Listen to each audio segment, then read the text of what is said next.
We're in Moscow tonight. We're here to interview the president of Russia, Vladimir Putin. We'll be doing that soon. There are risks to conducting an interview like this, obviously, so we thought about it carefully over many months. Here's why we're doing it. First, because it's our job. We're in journalism. Our duty is to inform people.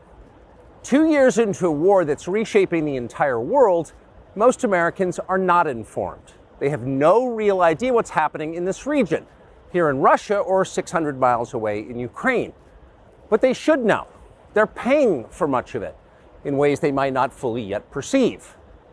The war in Ukraine is a human disaster. It's left hundreds of thousands of people dead, an entire generation of young Ukrainians, and it's depopulated the largest country in Europe. But the long-term effects are even more profound. This war has utterly reshaped the global military and trade alliances, and the sanctions that followed have as well. And in total, they have upended the world economy. The post-World War II economic order, the system that guaranteed prosperity in the West for more than 80 years, is coming apart very fast, and along with it, the dominance of the US dollar. These are not small changes. They are history-altering developments.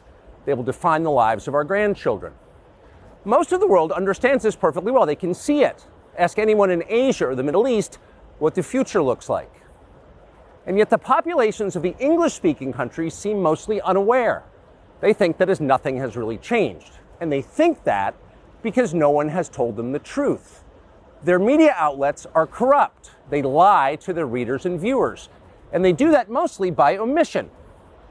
For example, since the day the war in Ukraine began, American media outlets have spoken to scores of people from Ukraine, and they have done scores of interviews with Ukrainian President Zelensky.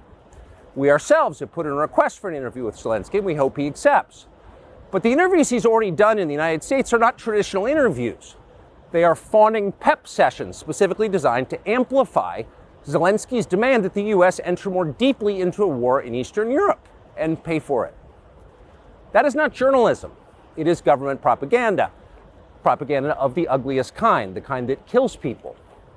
At the same time, our politicians and media outlets have been doing this, promoting a foreign leader like he's a new consumer brand. Not a single Western journalist has bothered to interview the president of the other country involved in this conflict, Vladimir Putin. Most Americans have no idea why Putin invaded Ukraine or what his goals are now. They've never heard his voice. That's wrong. Americans have a right to know all they can about a war they're implicated in, and we have the right to tell them about it because we are Americans too. Freedom of speech is our birthright. We were born with the right to say what we believe. That right cannot be taken away no matter who is in the White House. But they're trying anyway. Almost 3 years ago, the Biden administration illegally spied on our text messages and then leaked the contents to their servants in the news media. They did this in order to stop a Putin interview that we were planning. Last month, we're pretty certain they did exactly the same thing once again. But this time, we came to Moscow anyway. We are not here because we love Vladimir Putin. We are here because we love the United States, and we want it to remain prosperous and free. We paid for this trip ourselves. We took no money from any government or group, nor are we charging people to see the interview. It is not behind a paywall. Anyone can watch the entire thing, shot live to tape and unedited, on our website, TuckerCarlson.com. Elon Musk, to his great credit, has promised not to suppress or block this interview once we post it on his platform, X, and we're grateful for that. Western governments, by contrast, will certainly do their best to censor this video on other less principled platforms because that's what they do. They are afraid of information they can't control. But you have no reason to be afraid of it. We are not encouraging you to agree with what Putin may say in this interview, but we are urging you to watch it. You should know as much as you can. And then, like a free citizen and not a slave, you can decide for yourself. Thanks.